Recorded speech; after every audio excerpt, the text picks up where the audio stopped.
All right. So Marriott just launched its 39th brand and its two property wellness concept in Italy. So today we're asking how many brands is too many? And is this actually a smart strategy or just a brand overload? We'll also get into the rise of food-led hotels, yum, Virgin Atlantic pulling a major route and fuel costs hitting cruise profits. And of course, a viral moment where a flight turned out to be a bus. Let's get into it.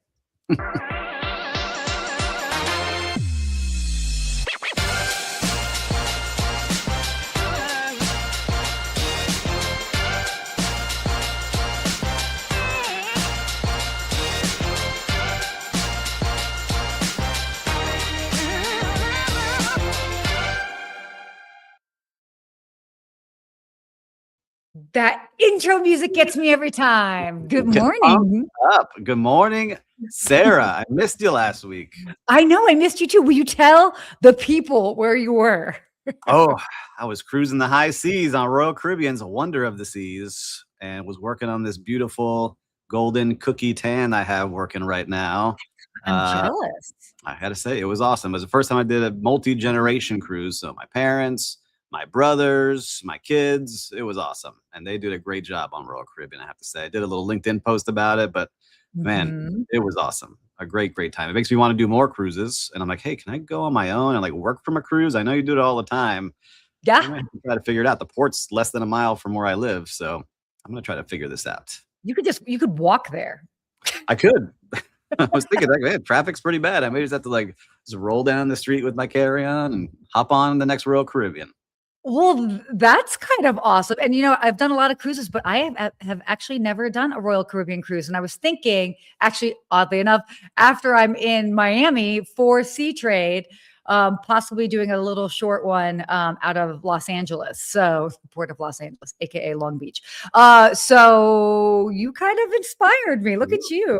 Yeah, listen, I'm finally influencing Sarah. You always influence me on travel. I'm slightly becoming an influencer here, but it was great. I want to go to Sea Trade, so I'm going to make that happen because I'm really into this whole cruise world now. So do that. I'm speaking one of the days. We'll make sure that you get all set up. You got to go to the Porthole Cruise Party. We should have actually Bill Panoff on sometime. We should do something on cruises and have good old Bill Panoff. He's like the cruise man. He's amazing. By the way, just planting the seed for that in the background. But by the way, I also have to do a quick shout out because I worked with our dear friends over at Muse. I just came back from Seattle and I was filming some social media stuff for them with also our other friends at Stay Pineapple. So nice. It was really fun. What a fun hotel brand. And to kind of get to bring that to life and then also kind of show a little bit of the behind the scenes of the Muse technology and how it just really kind of helps make the guest experience sort of seamless. So that's what I just came back from. Good old Seattle. Always fun. I've never been to Seattle. Got to make it happen. But I know that today we've got a busy show. We do. Got some special things happening. What do we have special going on, Sarah? Why don't you tell the viewers here? All right. Well, we actually have a special guest on today. Should we introduce Sean O'Neill? I think let's bring Sean on. Do we get a round of applause? Come on, Sean. I love it. You weren't expecting that this morning, were you, Sean? I wasn't. I need to get a hype song, some sort of power rock. Yeah. Oh, I love that. So for those for him. Yeah. So Sean, behind so many of our great stories, and actually why we have him on today is actually, sort of our first story that we're going to be doing a dive into. But again, Sean, thank you so much for joining us. I know that you are certainly busy. You've got a lot of work ahead of you. Yeah. No, Sarah and Steve had long time listeners, first time visitors. So I really appreciate you having me on today. That's great. Fun. Well, we like what's going on here, what you're writing about. We got Marriott, the big news, their 39th brand that they're putting out there into the world. And this one's a little bit different. Why don't you tell listeners and viewers, what are they creating? What did you write about?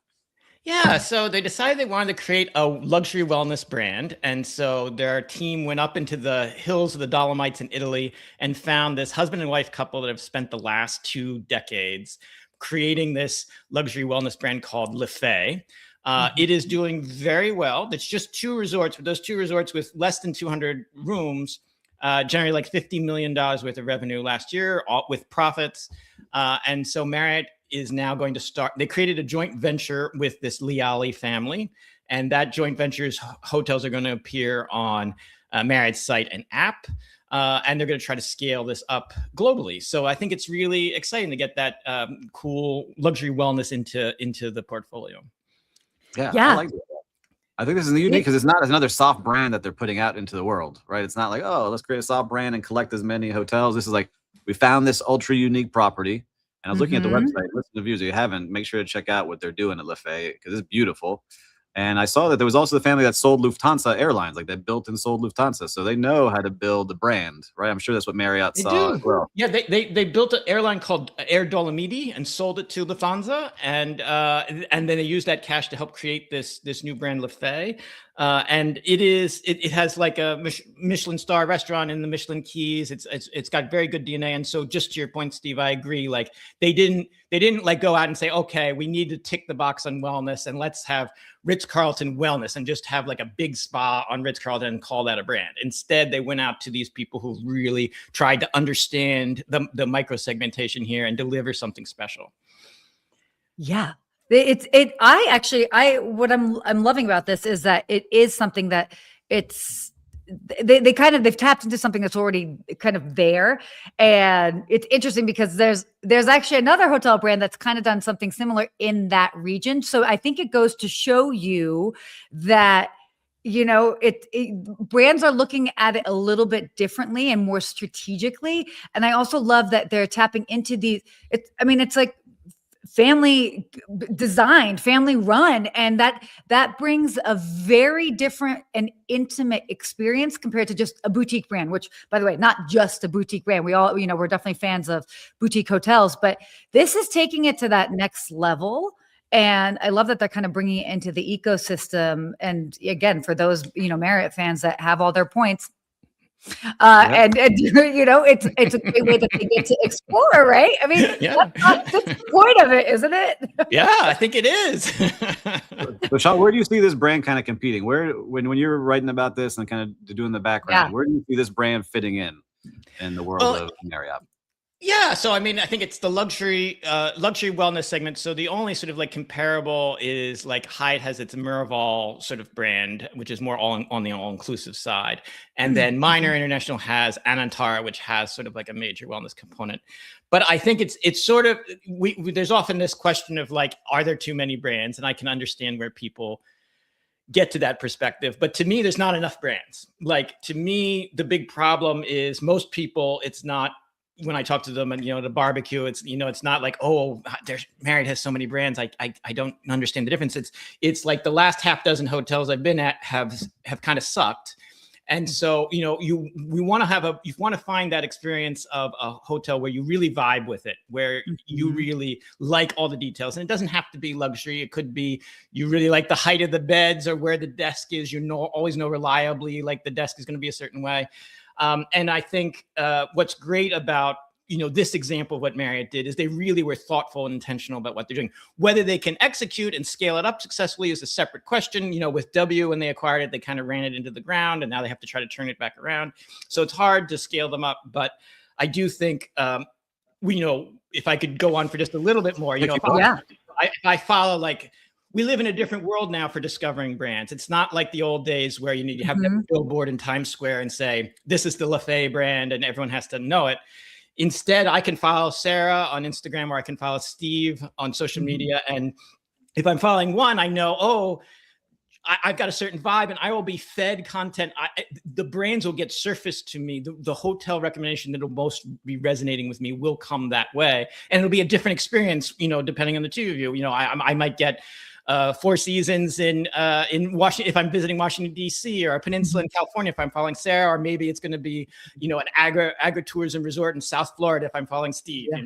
And so I think in that world we don't need if Marriott adds 39 brands or has 139 brands, it doesn't matter as long as they can get that brand directed to you via digital media. And so that'll be a good thing. So if I'm really passionate about wellness, my chance of actually finding a hotel where I really vibe with is really going to increase. So I'm super, super excited about this. I love your point of view, because I think a lot of us, we say, man, another brand coming out. There's another one coming. But you're saying that there could be 100. And I see what you're saying, because now in this world of you're bidding fed what you like and you start consuming that content, you get the direct bookings. Like one of my partners in my project, that's what he does. He said, man, we get 80% of our bookings through Instagram because we're making content like a TV show, and that's what people want to go experience. That's so I wild. hear what you're saying there. Yeah, There's a lot of brands would be super jealous of having that high of a level. Yeah. No, Yeah, that's well, and it's also very specific, and it's interesting because I actually do a lot of work with the PR team from Marriott, so I can speak to this directly, and just even understanding a bit of the strategy and also understanding the consumer's mindset. So, interestingly enough, almost the everyday consumer is not necessarily realizing, oh, Ritz-Carlton, W, Sheraton, Westin, they know those brands individually. And then they might have to dig a little deeper to be like, oh, yeah, that's right. They're all under Marriott. And so also, once you kind of like get into whether it's Marriott or any of the hotels, their ecosystem, and you're in the app and you're searching for places, again, kind of to your point, Sean, it's like, okay, well, I'm going to Miami and I'm like, I'm going to be using true story. I'm going to use my points. Where can I stay with my points? And I discovered a whole bunch of different brands and I'm like, oh, I could do that. I mean, I normally like the Moxie, but this is a brand I don't know. Let me look at the rooms. Oh, I could vibe with that for a couple days. So just even in how that's another way of sort of being introduced to individuals where, especially when you've got such a small Italian run, I mean, that's such a specific location. So specific. They'll either find them on social media or they'll literally be perusing and maybe they get fed up the suggestion on the front page of the app, or maybe they're like, oh, well, I want to go to this region, and they're kind of introduced to it that way. But no matter how you slice it, I mean, I think the average consumer is not going to be like, oh, that's too many. If anything, they're going to be like, oh, great, I can use my points towards this, or get points, right? So Sean, where do you see the wellness industry going now? Because it seems like some people are starting to double down into it. It seems like we hear that all the time. How are you seeing this now? If Marriott's getting involved at this ultra high level. Well, it's interesting. Like I said, my colleague Luke Martin earlier a few months ago, looked at some reports that have been done on the financials, and I think the big problem is it's hard to execute. These are labor intensive, they're cost intensive, but they aren't always run at capacity. If you think about it, if you go to a gym, for example, or you run a movie theater, there's certain hours of the day it's not being used, but then there's certain hours where it's very intense. And so trying to figure out the economics to make it profitable is tricky. And so on the back end, as it were, in order for wellness to really grow and have very successful brands, you have to sort of figure that out. Equinox, it seems to have had figured out a good model, but it has had trouble sort of scaling. And so trying to have that execution as you grow is difficult, as you know, better than Can I also say, not every brand needs to scale, in the sense that some need to be precious. Some need to be like, I'm thinking, and I not to throw out another brand, but I'm thinking about like Aman Hotels, for example. And I met with them and then finding out so many more hotels that they had than I even really realized, because they've got their city properties as well as their famous resorts. And they also have one as well in Italy. And it's interesting because it's this fine balance with luxury, is like, how much is too much when it comes to scale, because you do want to sort of keep it a little bit more, special and rare. But obviously, I get it. They also want to be in different markets and appeal to different travelers too. So that's 100%. A very fine.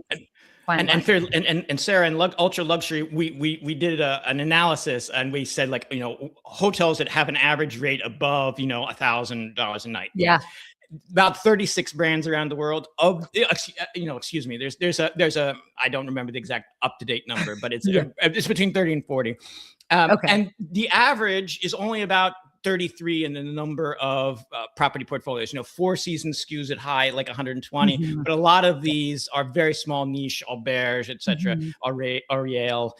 And so you're doing exactly to your point. If you're going to get it really right, you need to keep it small. Otherwise, it's not an intimate, special experience anymore. Yeah, exactly. And there's also the little bit of that, like, FOMO. And I feel going back to what you were bringing up with Equinox, there was definitely that element of it when they started even just as a gym. It was like, oh gosh, there aren't that many. Like, oh, if there's one in your area, I have to join and be exclusive because we have one in like Los Angeles, New York, Miami, but they might not have it in like Dayton, Ohio. Nothing wrong with Right. it, but that's an example, you know? So yeah, so there's this get all the hate mail thing. from Dayton. Thanks, Sarah. Now everyone's gonna write them from Dayton. Nothing but mad love. I've actually even never been I there. was there. Well, Sean, I know you have to run. I figure, what's one thing that we should know from this? What should we take away from what Marriott's doing here? What do you think? I think they have they are leading in luxury right now compared to all the other hotel groups, both in terms of property count and in terms of number of brands and in their effort to grow. Hyatt is like up and comer, but Hilton needs to sort of like improve its ground game if it wants to stay competitive. So. Ooh, well, you heard it here first. That's excellent. Couldn't agree more. Well said. Well, Sean, thanks so much for joining us. You're welcome back here anytime. I love having you here. And hopefully Thank you, next time Steve. you can hang the entire time. It would be awesome. Exactly.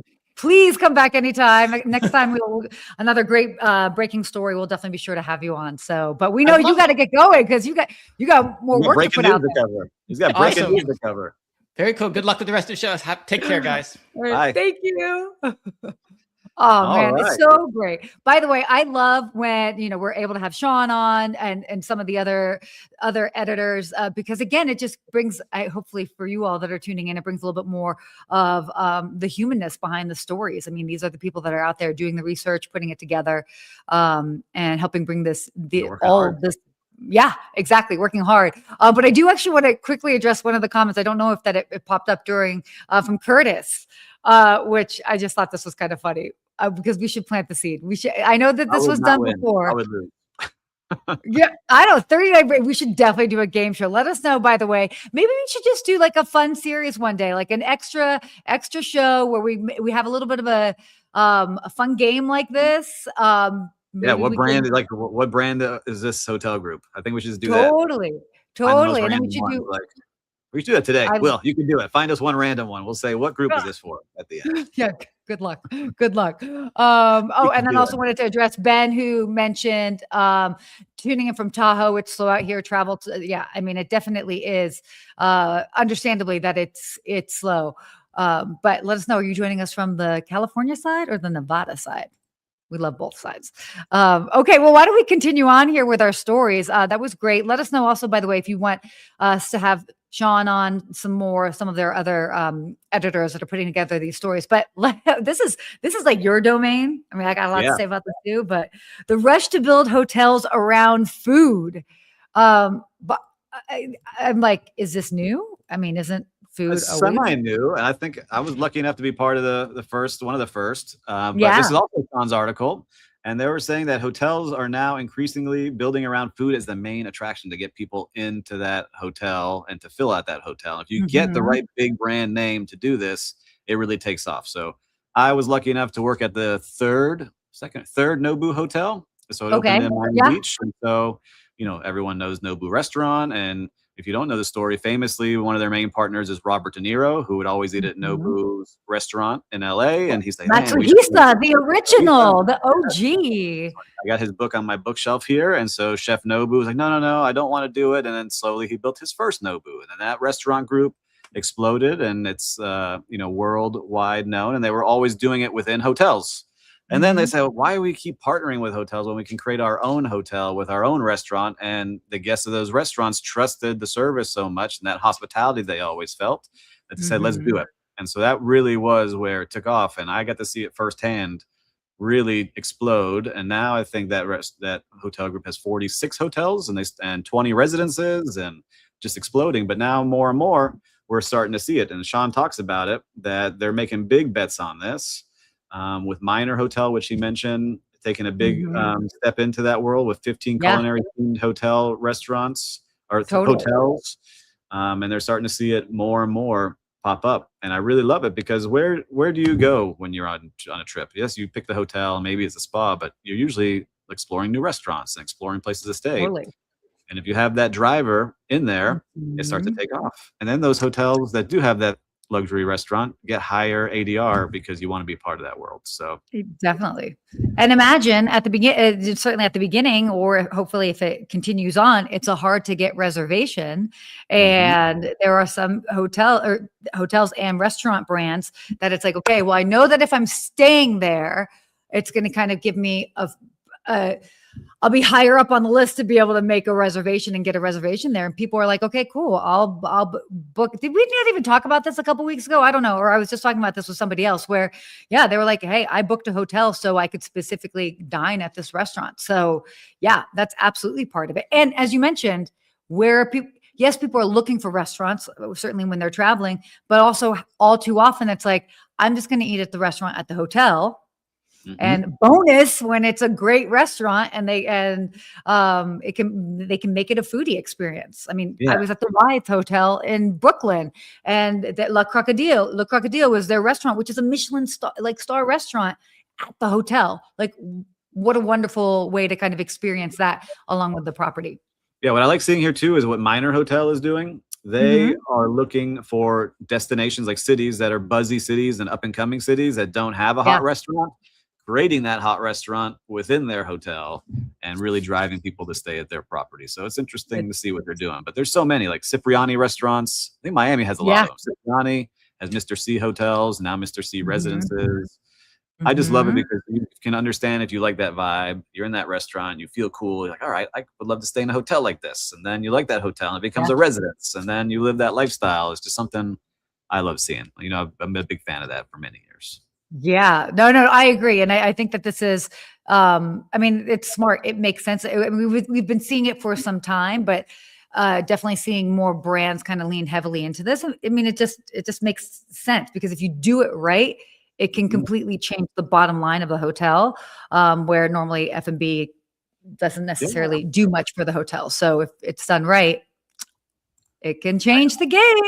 I have to see it firsthand where we were in that brand. So that brand, I'm telling you, it works. And if you're not a hotel brand that has a big name chef, it really does drive significant revenue. So if you can make that investment, try to do it. Totally. All right. Well, why don't we quickly go on here to our other topics? Let's do it. This is kind of big deal. It all depends on how much you guys are really following the airlines, the oil prices, jet fuel, all of that. Virgin Atlantic pulls the Riyadh route less than a year after launch. And for those that don't know where Riyadh is, it is in Saudi Arabia. This is sort of suggesting deeper challenges, by the way, just beyond timing and necessarily like geopolitics, political reasons. But it raises questions about demand, hype, all of that. To me, it's not a big surprise. Actually, I don't know if I've actually said this on air here, but for those that may not know, I actually lived in Saudi Arabia for the first 6 years of my life. I've got cousins, uncles that live there. My dad does a lot of business there. I'm half Lebanese, etc. So I have a lot to say on the Saudi push that we could totally get into another time. But this to me is not surprising. I feel like there's a lot built into like the hype. And definitely Saudi wanting to make themselves the next Dubai. And I personally believe that there are some challenges to that. Do they have the money to make things amazing and incredible and mind-blowing? Absolutely. But again, it's still convincing the everyday traveler, or not even the everyday traveler, those of a certain cash flow, that this is like the next place to go to. So yeah. Interesting. I don't know. Do you have any thoughts on that before I go off on my whole thing? It triggered a whole, I'm here in Miami. They're making a big push here to make people want to go there. And like, there's a big racing boat series called E1 that Mark Anthony and Will Smith and Rafa Nadal own the boats. And it's all sponsored by Saudi Arabia. And they made sure it was well known. This is a Saudi Arabian sponsored event, and they handed out all their gear and things like that. So people want to go there. They want people to go there, but it's not on my list to go, hey, let's shoot on over to Riyadh and see what's going on. But interesting. So case in point. So I learned a couple of things from this. So that I feel like the average American's viewpoint is not like, that's not really high on my list. I would like to go back, but it's also been since like a long time since I've been there, and I have a personal tie to it.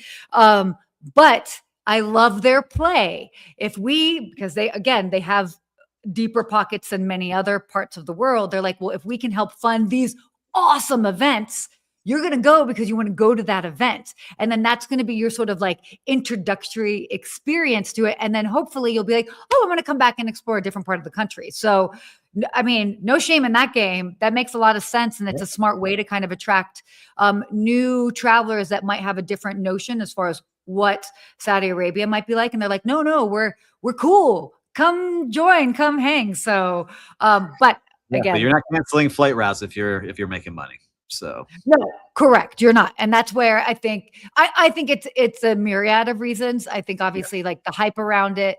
But then, I mean, look, and it's tough out there right now for the Middle East. Not a lot of people are going to, I mean, I was supposed to be going in 3 weeks because I was going to go to the Travel Mart there.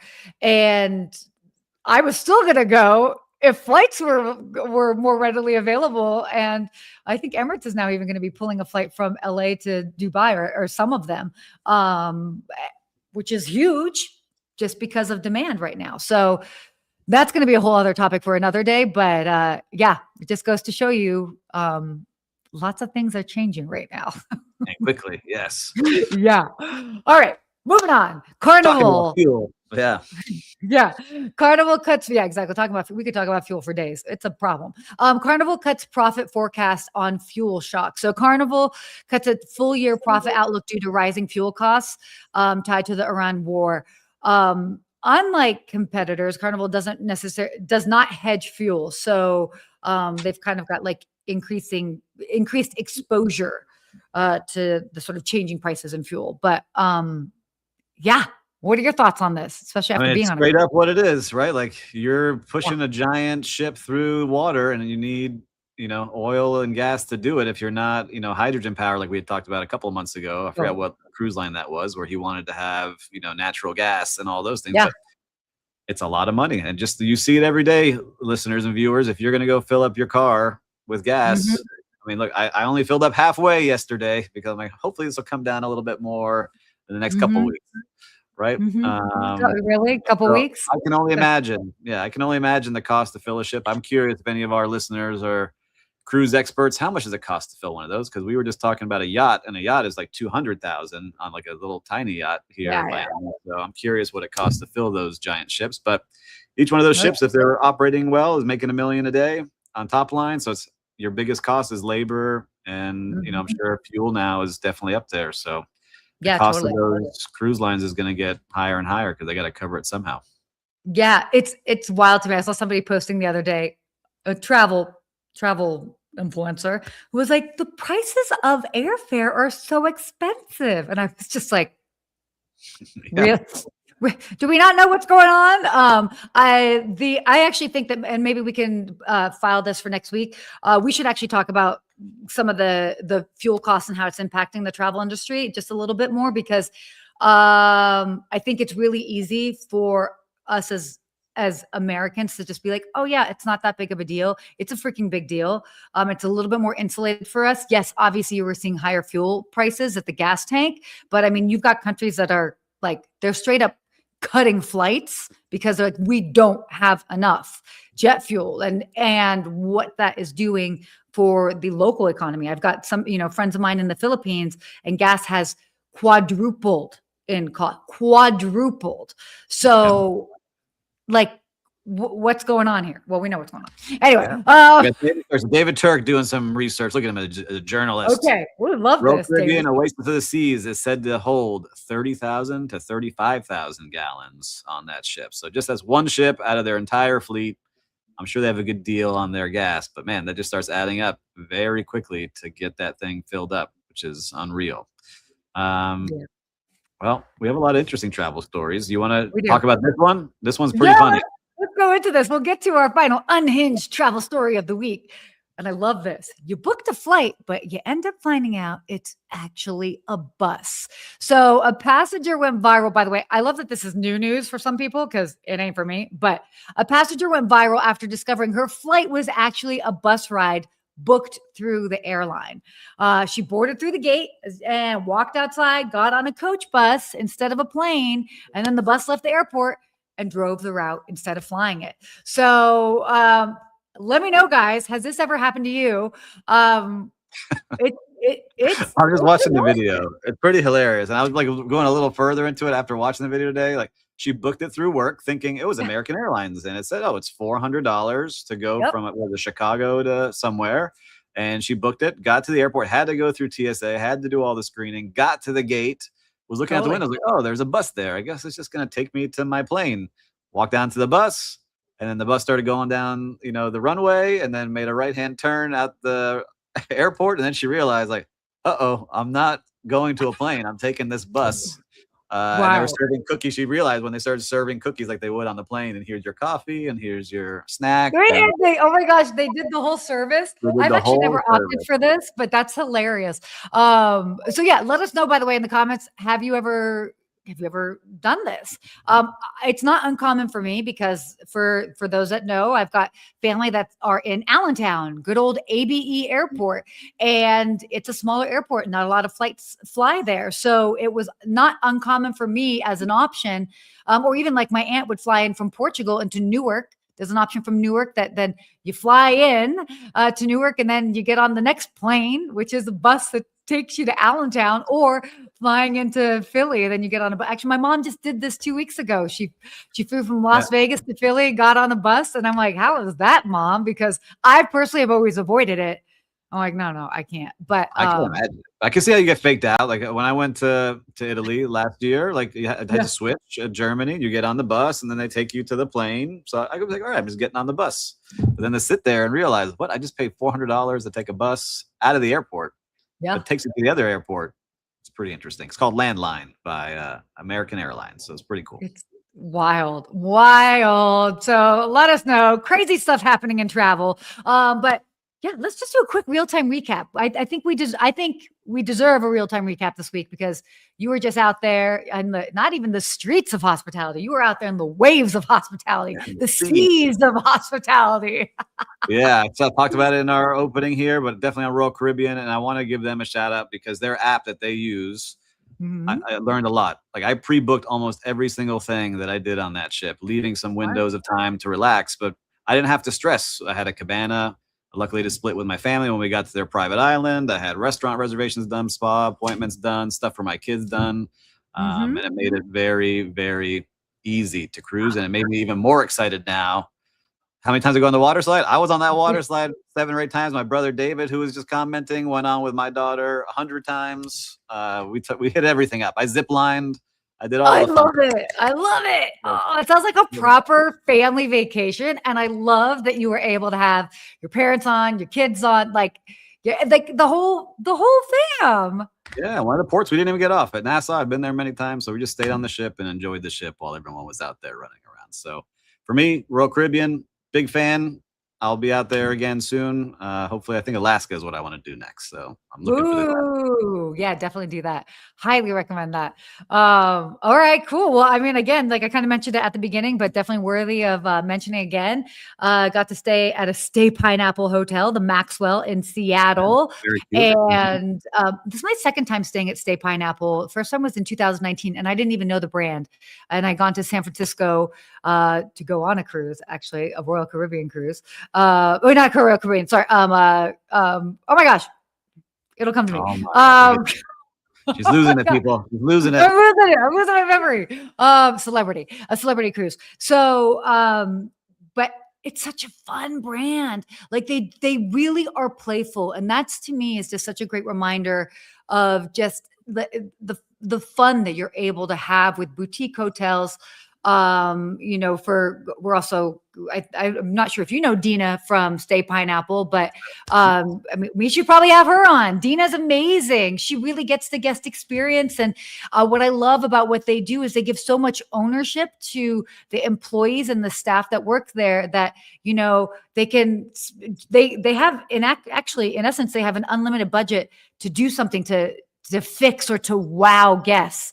And she says, she's like, nobody's ever done anything so outrageous that we've had to put a cap on it, which I think is really interesting to see. But again, the Maxwell, wonderful, fun property. They've got their afternoon delight where they come out with these pineapple cookies and, it's fun. And then in the room, they have this whole get naked theme where they've got their bathrobes and they have 2 separate beddings for both sides of the bed. So couples sleeping in beds can have their own comforter. So there's no like tugging at the comforter. I mean, again, it's just fun. And it's also family friendly and very much kid friendly too. So I love that they're able to play into like the cheeky side of things, but then hopefully that goes over the heads of some kids. But it's great. So big fan of the brand. All right. Shout out Stay Pineapple. I got to check them out. Yeah, definitely. Wow. Wow, we flew by. We went over our time. We had a special guest today. We caught up on everything quickly. Some great stories. And listen, listeners and viewers, we thank you very much because I see you all sharing and commenting and reposting. We love seeing that. And if you haven't done that yet, take the time, pause this, send this podcast or video to someone. They're going to appreciate it. And again, I always say, if you haven't subscribed yet, why not? It's free and it helps us. Make sure you don't get anything for free in life. So make sure to subscribe to us. And then listen, until next week, what do we say, Sarah? Stay hospitable.